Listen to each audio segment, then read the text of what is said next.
morning, everybody, and welcome to our assembly this morning.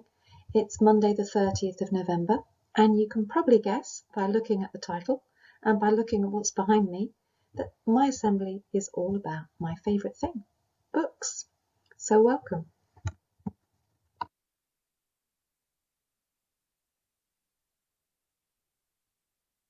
I'm going to start with a short poem. Go in a bookshop and take a look. Enter a world of magic in the pages of a book. Some are full of stories, some for finding out. To read them is exciting. You can learn so much from books. There's so much to enjoy. A world that's full of knowledge for every girl and boy. I love books, as many of you probably know, and I particularly enjoy poetry.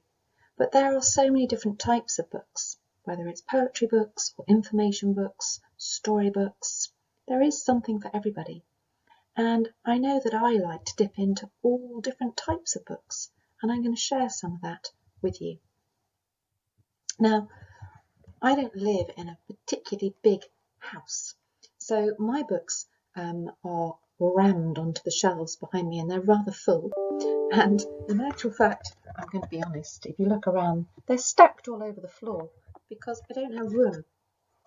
But I'm sure, like me, you enjoy curling up with a good book, whether that's on the sofa or in a favourite chair, maybe snuggled under your duvet, or particularly reading at night at bedtime, just before you go to sleep. I really enjoy reading fiction, but I do enjoy other things too. I'm just going to share a few of my favourites that I've pulled off the shelves.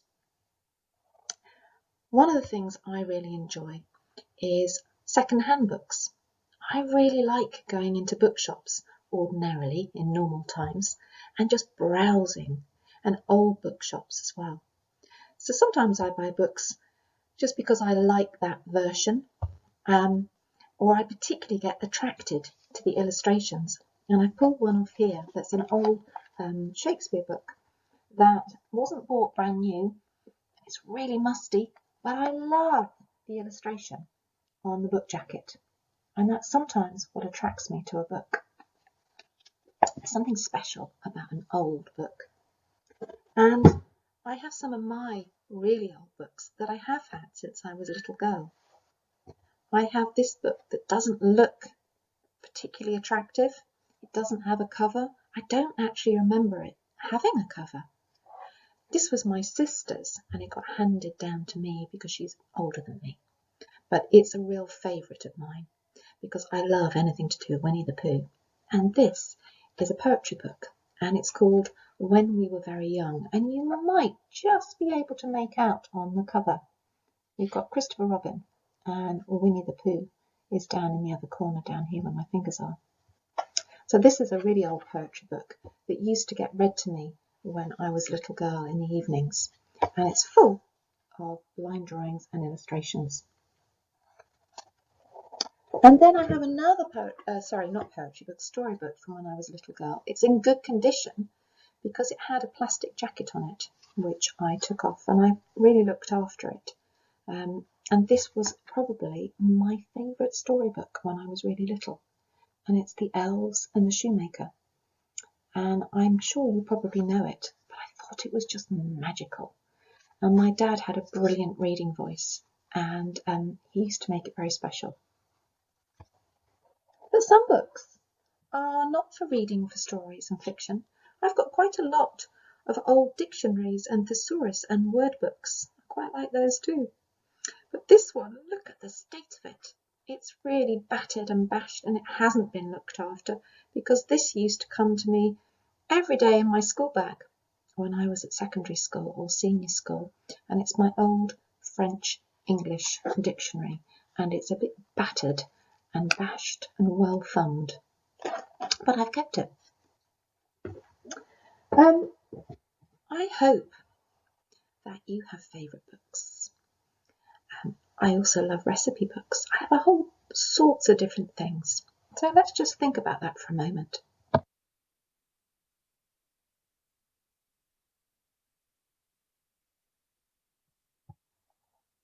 If you had to think about a favourite book of yours, I can't pick just one, and nor can I pick one type. You might not be able to either. But if you just think for a moment, can you choose just one? Or have you got a couple? And what makes it good? Is it because it's got memories of the person you shared it with? Or is it just because it's something whenever you read it, you enjoy it? I think that books are like friends, true friends. I don't always use these books behind me and on the floor and in my other spaces in my house, but I know where they are. And when I want them, and when I want to go back to them, I can go and find them and curl up with it.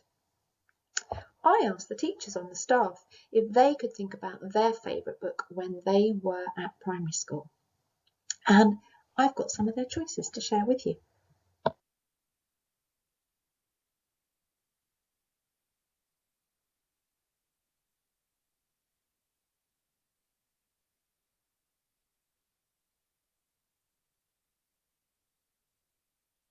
If you just have a look at the slide, you will see that there are 6 books here that have been chosen, and some of them were chosen by more than one member of staff, but there's quite a range from a fantasy book, The Hobbit, the Enid Blyton books with adventure. I know loads of you love Mallory Towers, it's really popular, something I love too, but Miss Waldron really enjoyed those. We've got Mr. Magica, Millie Molly Mandy, and Mr. Reese's favourite. He had no hesitation, Stig of the Dump. Thoroughly recommend that book if you haven't read it before. Let's see a few more.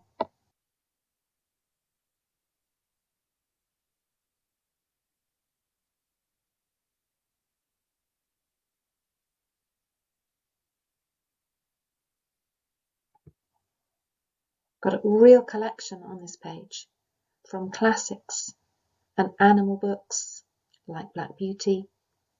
We've got things like The Lion, the Witch and the Wardrobe. I'm sure you know that wonderful story. Mrs. Regan struggled to find one. Her list had quite a few books on it, and I just picked one of hers. But that's a great choice. You should ask her about it if you don't know about Emile and the Detectives. Mrs. Parker Brown enjoyed remembering her favourite book so much that she's bought a copy of it for herself for Christmas, and she's going to reread it. Mrs. Gemmell chose Mrs. Frisby and the Rats of Nim. Great choice. And Mrs. Bolting told me that, as I've already mentioned, she chose that particular book because she adored the illustrations. That's not the copy she had, but apparently the pictures were so beautiful, and that's why she liked it.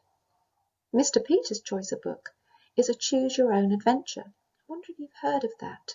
It was really popular, where as you read a book, you were able to make choices and it would direct you to turn to different pages.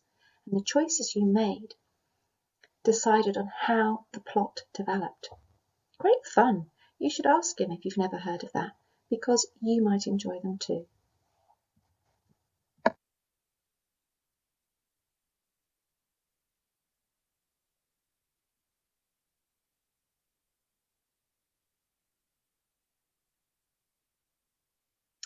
To finish with, I am going to share a film with you, and it's a film all about books.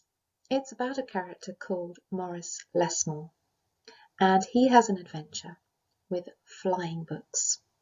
Now, Maurice Lesmore, I will tell you, because there's no sound in the film that you're going to watch. There are no words. But Maurice Lesmore loved words. He loved stories. He loved books. But the stories caused him some upsets, and he goes on an adventure when one day he, along with all of his books, is scattered into the winds.